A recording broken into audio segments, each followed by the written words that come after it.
So I thought today we'd talk a little bit about my Johnny 5 build.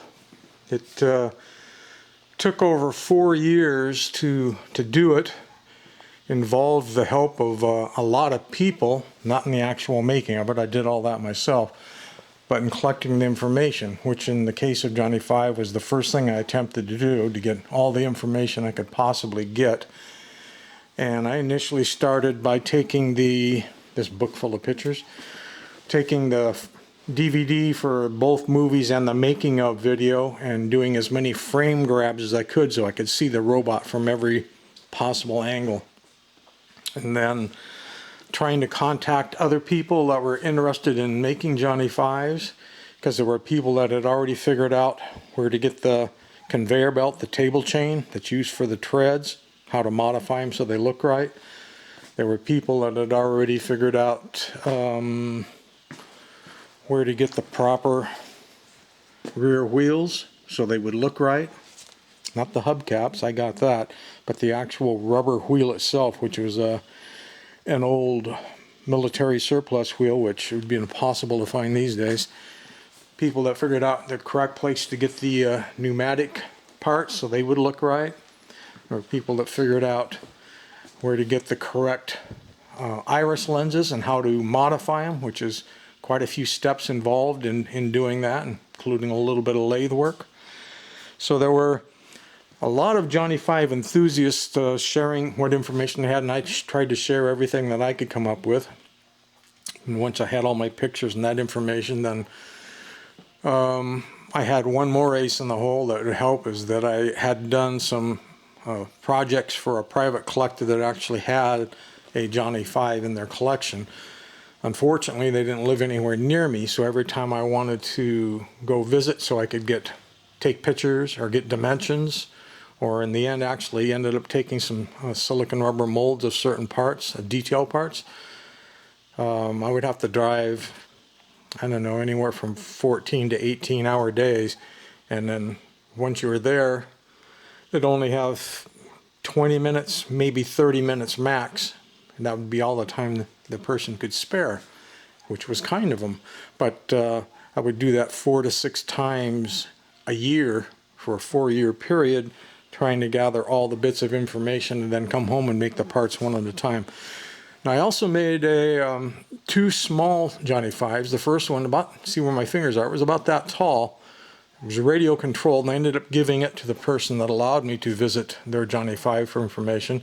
Then I made a second one that was on a wire remote, and I have absolutely no idea what happened to that one. I cannot for the life remember who I gave that to, but I've gone through the hut and I know it's not in here.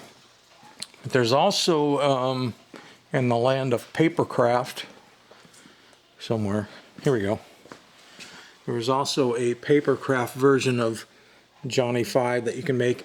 It's not a great model, it's very basic and it's boxy, so it doesn't make a great model, but it is free, you can download them.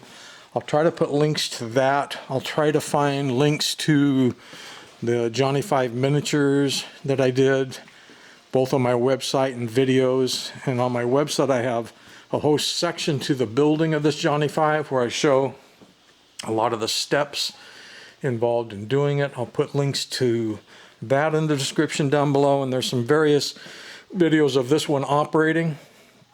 One that was here in the hut, and then another one out in the workshop that was part of the Monster Nation show back in the day.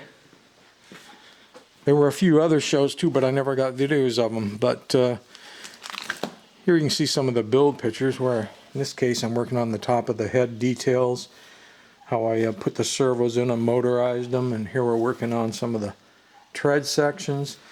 Everything was built as a one-off. I was just building this for myself. I have no plans of ever doing it again, and I haven't, and I won't. It was just too much work. This is all out in the shop. The hands, I was lucky enough to be able to get silicon rubber molds of the finger and a thumb, so that way you could make more of them and get all that looking correct. They're not jointed, they are in a fixed position. Well, I mean, I can move the fingers, but they're not individually jointed. this particular Johnny 5 has the motorized tread, so you can drive it forward, backward. It has the linear actuator that lifts the whole midsection, so we can go from this squatted down position to the fully erect high position, or anywhere in between. There's also a motor that turns the entire body left and right. There are no motors in the arms. They are just hanging there. The neck is set in a fixed position. The head is fully servo controlled. The irises are controlled. The eye movements up and down, left and right are controlled. Your vents, your eye flaps can do the butterfly dance like it does in the movie. All that's controllable. You've got the bits that can lift up and down. This goes up and down. This comes up with a little radar thing that turns back and forth. All of that stuff's in there. The multicolored lights behind the eyes are in there. But that's so many different servos and steps that you couldn't really control it by one person. So way back in the day when this was done, I had there was some early servo robot program that you could run on, I don't know, it was probably Windows 98 or something. But I had a program written where it could go through a demo. Of course, it has lights down in the mouth area and all that kind of good stuff. There's an old computer. You can see the monitors peeking out right there, an old CRT monitor. There isn't a computer that should still, if it hasn't lost its battery for its BIOS. There, keyboards there. Power supplies, I believe, are back behind some of those boxes because it has a separate large power supply that I built by connecting a boatload of old computer power supplies together to get enough voltage to run all the motor functions.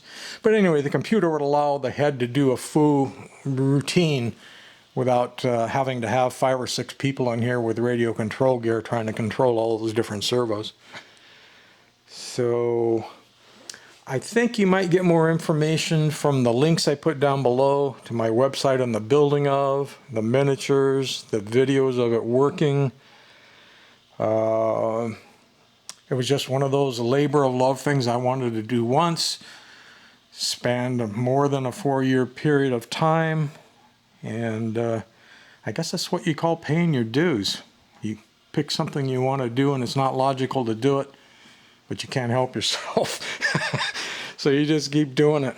But basically, most of the pictures in here will be either close-ups that I took of the actual Johnny 5 prop, notes, or frame grabs from the various movies. And I think that's about it for our little chat on Johnny 5. Check out the links down below. Hit the like button, subscribe so I know you care about this kind of stuff. And if you have questions, ask them. I can't guarantee I'm going to remember the answers. It's been a while. It's not like I just did this.